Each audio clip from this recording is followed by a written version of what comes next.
Hello, welcome to Rappler Talk. I'm Marites Vitug, and joining us is Malcolm Cook. He's a visiting senior fellow at the ICS, or Institute of Southeast Asian Studies, in Singapore, but Malcolm is based in Sydney, Australia.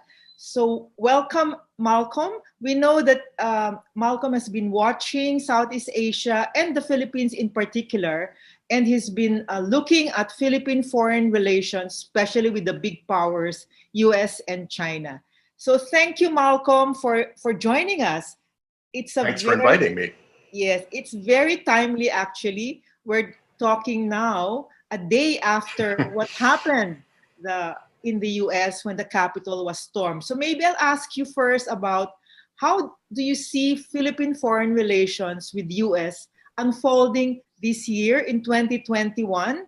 There will be a new president, Joseph Biden, and it seems that the US democracy is no longer as strong as it was before.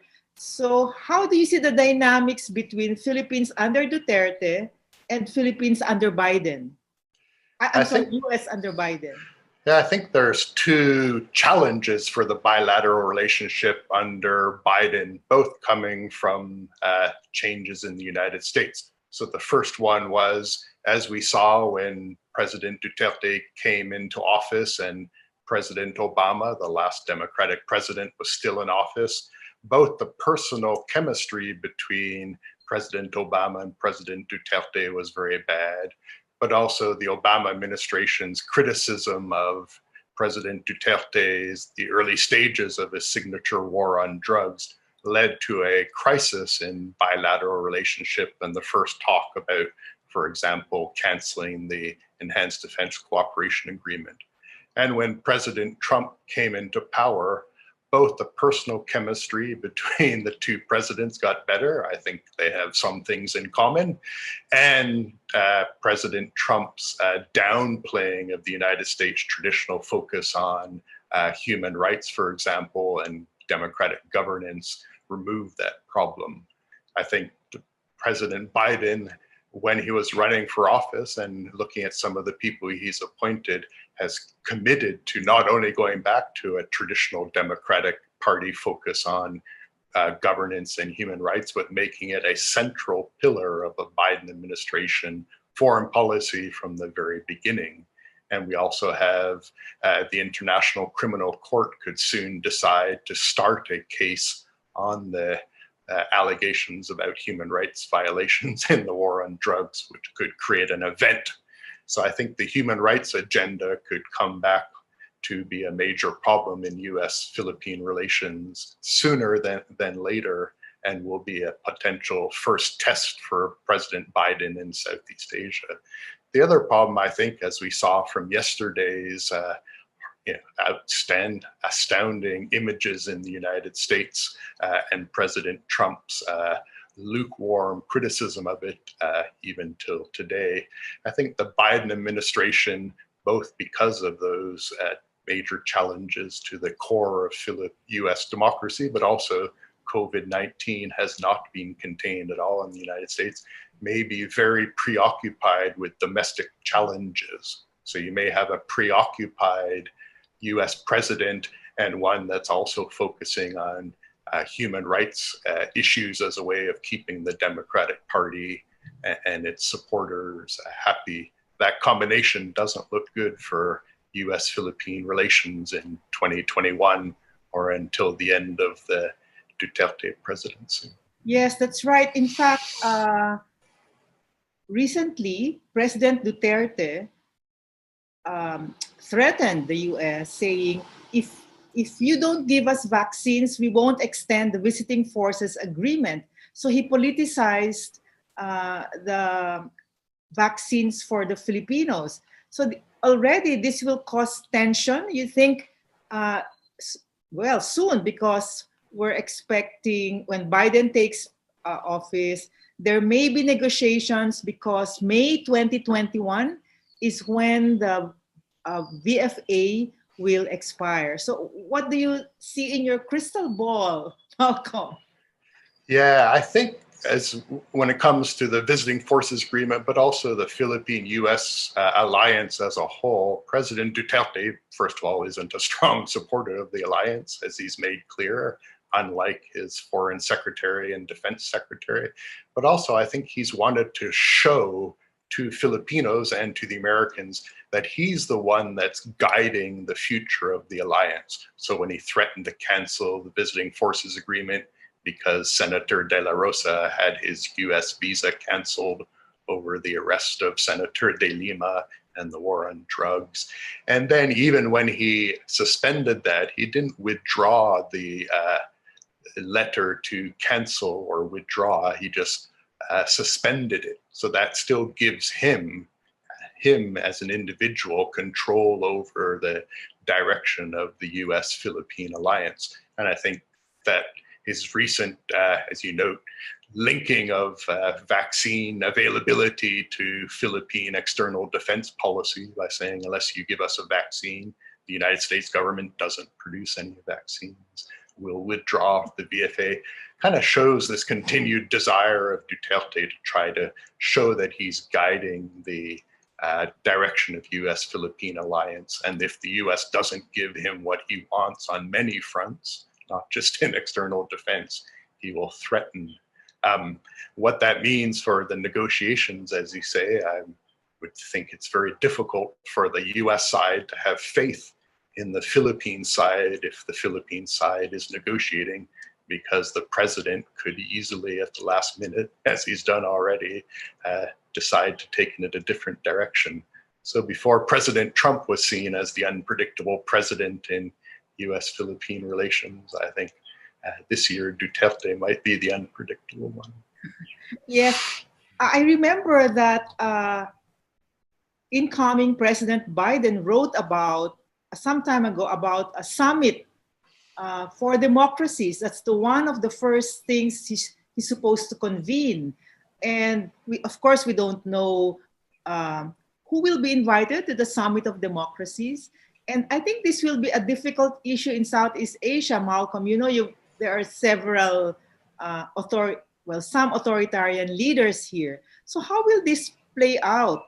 I wonder even if Duterte will get invited. Well, and if it's in the United States, he may well choose not to go, as he hasn't visited any Western country apart from New Zealand on a transit flight for his whole presidency so far. I think, yeah, the Alliance of Democracy, that was in President Biden's foreign policy or foreign affairs article earlier this year, which he then made a very strong focus on. I think for Southeast Asia, even the democratic countries of Southeast Asia, the Philippines, Indonesia, I'm not sure if we can include Thailand, but include Thailand in there, and Singapore, who all have regular elections with some limits on the political freedom, would be uncomfortable, whereas the other 6 non-democratic countries in Southeast Asia either won't get invited or will be uncomfortable. My bet is, though, that if there is a summit of democracies, it might be a smaller number focused on Japan, South Korea, European countries, so a kind of more Western set of countries, as was the idea for a democratic 10, so expanding the G7 to include other major democracies.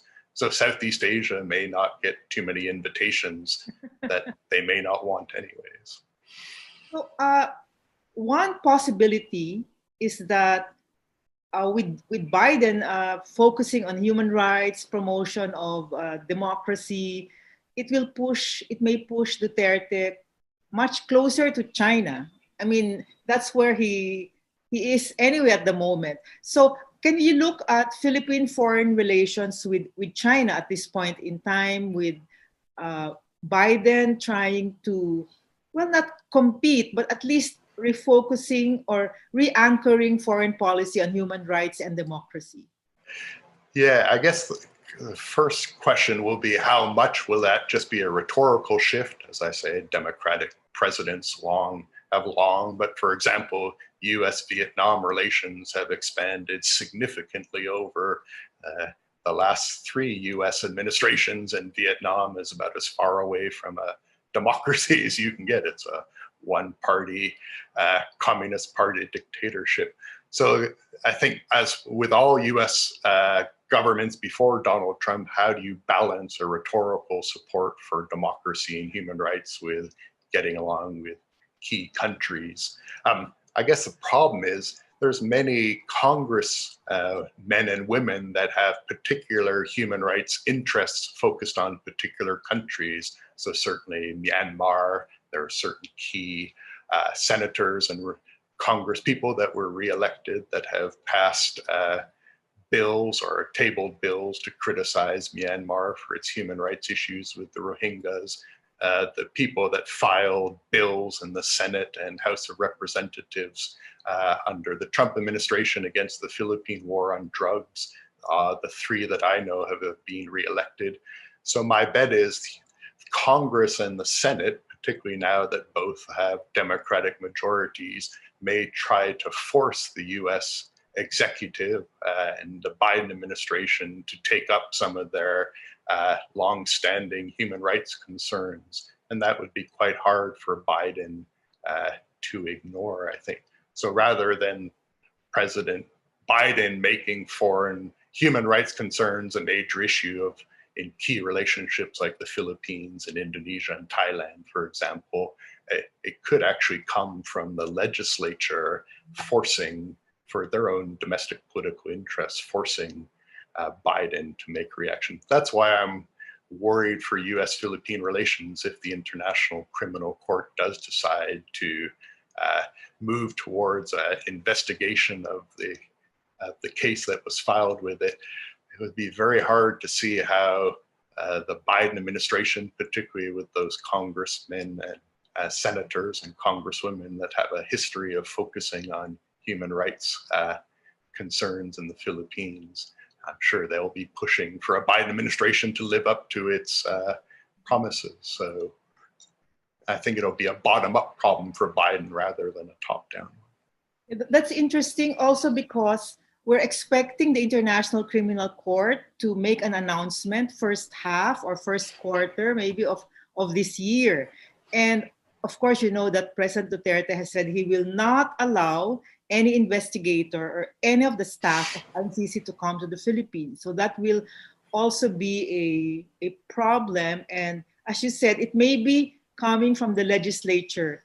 The pressure may come from the legislature, which is interesting because they're the ones who speak up often. This has happened in the past years. So with China, now Duterte has always been comfortable, and especially now that he has preference for Chinese vaccines, because China, according to him, does not require advance payments for vaccines. So do you see Duterte continuing this cozy relationship with China despite their inability to deliver on the big ticket infrastructure projects? Yeah, so if you look at, again, the promises the Chinese made way back in October 2016 on Duterte's first state visit to China, where he announced his personal separation from the United States and an embrace of, and later he said he loves Xi Jinping. That's a rather unusual thing for one leader to say towards another leader. But the $24 billion US dollars of committed investment has not happened yet, 4 years later. So I think President Duterte himself has closely aligned himself with China, but I think both Philippine foreign popular opinion, which has stayed extremely negative towards China and distrustful of China, and the fact that Philippine and Chinese interests across a range of issues, not only the West Philippine Sea, are quite different, limit how much that presidential embrace can lead to very significant changes in policies. So for example, at the beginning of the Duterte administration, they did Philippines issued their first panda bonds, borrowing internationally in the Chinese currency. And there was expectations that there would be a series of future panda bond borrowings because it's a low interest rate, diversifies your risk portfolio. But as far as I'm aware, that's been the only panda bond issued by the Philippines under the Duterte administration, whereas US dollar issuing have continued, the samurai bonds, borrowing in Japanese yen, which the Philippines has done for decades, has continued as well. So if you look at the gap between the presidential rhetoric about getting much closer to China and the policy outcomes across a range of issues, not only in the West Philippine Sea, as I say, it's quite large and quite persistent. Let's go to Philippine politics, Malcolm. 2021 is now the lead up to 2022 presidential elections. And of course, as early as now, people are talking about it, and how will the coalition of the administration work out, because there are several potential candidates in the ruling coalition now. What do you see happening to the ruling coalition in the lead up to the May 2022 elections? Yeah, I guess if we go back to the 2016 election, so even in early 2016 or early 2015, President Duterte wasn't even or Mayor Duterte at that time wasn't even on the list of potential presidential candidates. It was only in October, if I remember, that he started to rise up. So first of all, there could be a surprise candidate. I think there's two different things about this coming election that makes it, in some senses, more about the internal tensions within the ruling coalition. First of all, it's not clear who from what we could call the yellow ribbon coalition that started with the government of Corazon Aquino and was certainly powerful when her son was elected as well. Leni Robredo, many people, the vice president, see her as the potential standard bearer for that yellow ribbon coalition. But if you look at the latest Pulse Asia opinion poll, I think she comes fifth out of a list of 8 potential candidates, far behind Sara Duterte and Bongbong Marcos. And I think that Philippine political dividing line used to be between roughly, say, the Yellow Ribbon Coalition or anti-Marcos forces from that period and the pro-Marcos forces. I think the Duterte administration and his coming to power in 2016 broke that axis, and the Yellow Ribbon Coalition hasn't been able to find a new way of organizing themselves. And the midterm elections showed that, where they didn't win a seat. The second kind of issue, so that means in many ways the 2022 election really does look like it'll come down between a battle between those that are aligned with President Duterte currently, the Villar family, Manny Pacquiao, Sara Duterte, and there could be others as well. The other interesting thing, if you look at the post-Marcos period, presidents have been very ineffective at helping their chosen candidate win office. I don't think any of the chosen candidates, going all the way back to Ramon Mitra, have ever won. And Mar Rojas being the last example where he wasn't even close to. I think Duterte may be able to break that pattern of not being able to have a significant influence as the departing president on who's elected, both because he still does seem to maintain a very high level of personal popularity that is very much tied to his own personality, as we saw with the fight over who would be the Speaker in the House of Representatives. In the end, it came down to who the president wants. So there's no sign of him being a lame duck yet. So I think what I'll be watching is who will he either choose directly, or as we saw in the 2016 campaign where Bongbong Marcos wasn't his vice presidential candidate. He ran under Miriam, but there was clear signs that Duterte would have liked Bongbong Marcos to have won, and that certainly probably helped Bongbong Marcos. So who will he back as the head of his party, and who might be able to claim informal support from Duterte as well? Do you think Duterte will be able to discipline the coalition and say we'll just have one presidential candidate, or will he give rein to others who want to run? I think that lack of a clear opposition from what we call the other side of politics makes it harder to discipline those that are currently aligned with him, because there doesn't seem at the moment to be a serious outside threat to the broad coalition that he's assembled. So that would probably suggest that the infighting and desires to try to get on top of that group will be quite powerful. But on the other side, it does seem, of all of the post-Marcos presidents, Duterte has the strongest personal political position that I'm sure it's in his own interests as well, given that, the last three, I think, Philippine former presidents have faced either criminal charges or the threat of criminal charges from their successor.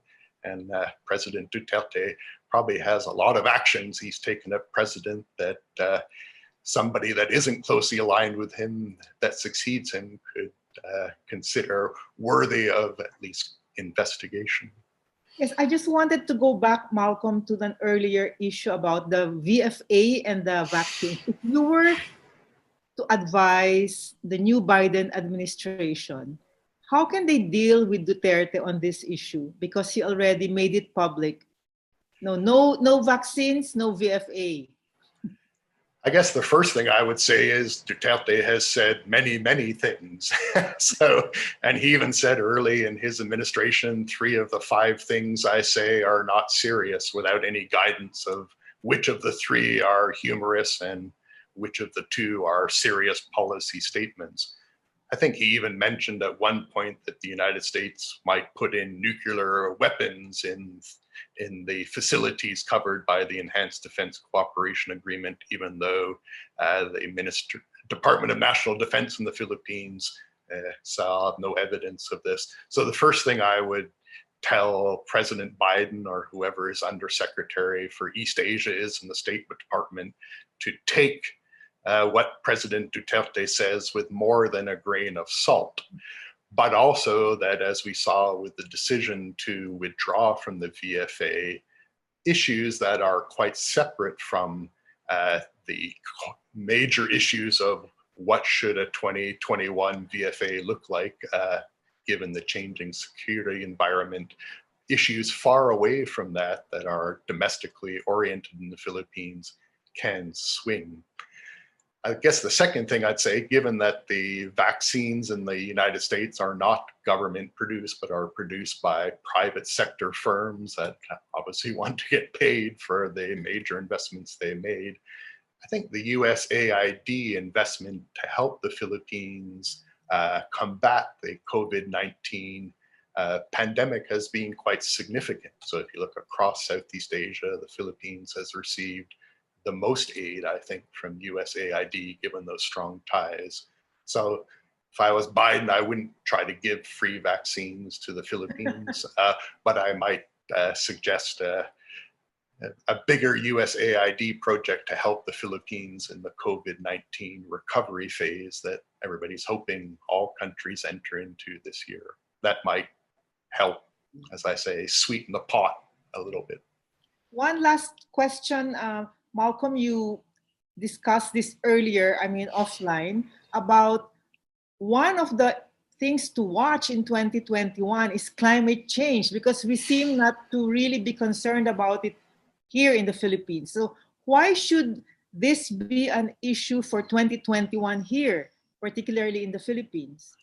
So I think if COVID-19 hadn't happened in all of last year and became understandably the huge focus, that particularly in Southeast Asia, we might have seen more public discussion about the threat of climate change and pushing towards, both at the national level and at the regional level, for governments to do that. Because the Philippines has, one of the most threatened countries by climate change, both through rising sea levels, extreme weather events, and also, as we saw with the super typhoon Yolanda or Haiyan, now 2013. those patterns of storms are changing. So parts of the Philippines that historically haven't been hammered by typhoons are now becoming part of the path. So I think Filipinos are very aware, not necessarily of climate change, but that the weather situation in the Philippines is changing quickly and to their detriment. So my institute that you mentioned earlier, ICS in Singapore, did some polling of Southeast Asian elites, so not popular opinion, about their views of climate change. And the Filipino respondents were the most worried about floods, the most worried about rising sea levels of the 10 countries, the most worried about how climate change will affect Philippine food security, particularly I would imagine that's rice growing areas. And Filipino respondents also saw that the national government was the key institution that should help the Philippines address these, at least mitigate these challenges. So there has been done very little polling of how Southeast Asian people or elites feel about climate change. But those results are very similar to the Pew Research results about how Western countries, both the elites and the population, feel about climate change. So I think Southeast Asia in many ways, either just because we now have the polling results or because as a poorer region, it's taken more time, the threats that climate change pose to particularly human security are becoming more realized. And over time, you would expect governments to try to respond more. And I think, as I say, the Philippines respondents were the noticeably most worried. Thank you, Malcolm. In fact, now thinking about it, we're also the most worried about COVID-19. The recent survey showed 90+%. And now I realize we're most worried about the threat of climate change. And now we're getting to worry about 2022 elections. And then Yes. in relations with China and the US. But I guess there are bright spots in this. So thank you so much, Malcolm. It was really a fascinating conversation. And to our viewers and our listeners, we will keep following these issues in future interviews. Thank you and good day.